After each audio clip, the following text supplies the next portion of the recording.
Hi, Dennis. It's Chris Murphy. I've learned of the reasons for your retirement. I wish it was under different circumstances. Um, reflecting on the time I spent with you as a resident and now as a community surgeon in Nova Scotia, I think the thing I cherish most about you and probably your greatest attribute is your kindness. I always felt that you provide expert care to patients without a doubt. You always did it with a sense of humility, and you have an approachability about you, a laid back way that just made me comfortable around you, and I think it made most people comfortable around you.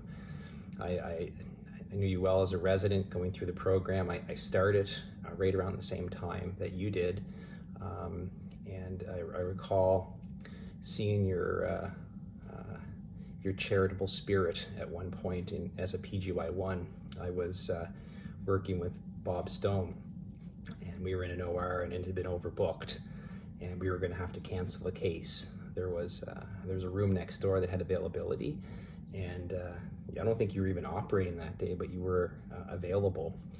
And so Dr. Stone, in his wisdom, had two lap choles to choose between, and he took the straightforward 30-year-old patient with biliary dyskinesia, and I think he gave you the 70-year-old diabetic, obese, with mesh, contracted gallbladder, and said, why don't you take this one on, Dr. Klassen? So you did, and I remember finishing our case in the usual sort of 45 minutes or whatever it was, and we were leaving, and Dr. Stone said, hey, come over here. We were walking by the OR you were working in, and we were looking in the window, and we looked in, and it was terrible. It was just a transverse colon was stuck over this, and you and I think Brendan McCarthy was working with you, were working away, and Dr. Stone kind of looks over and says, Doctor,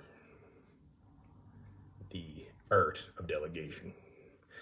And I remember thinking, it's the art of something. I'm not sure if you would agree with that as the art of delegation. I guess it's all in the eye of the beholder, but you and Brendan worked away, and 5 hours later, you emerged from the OR successful, and the patient did well, as they usually did. Coming out of residency and going into becoming a community surgeon here in Nova Scotia, I've always felt very supported when I've had to call you about a case or send you a patient. You've been excellent. I've sent you a couple of real doozies over the years that you've managed well, and patients always come back with glowing reviews, and I always knew they'd be well looked after. Thanks for looking out for us in the community. You've always done that. I recall that one particular case that was just a really tough one to send up.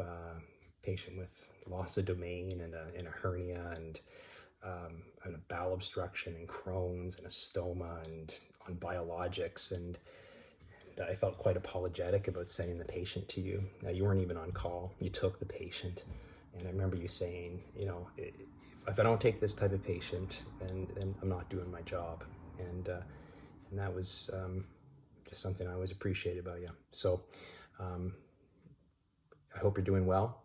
And over this Easter weekend, I'll be thinking about you.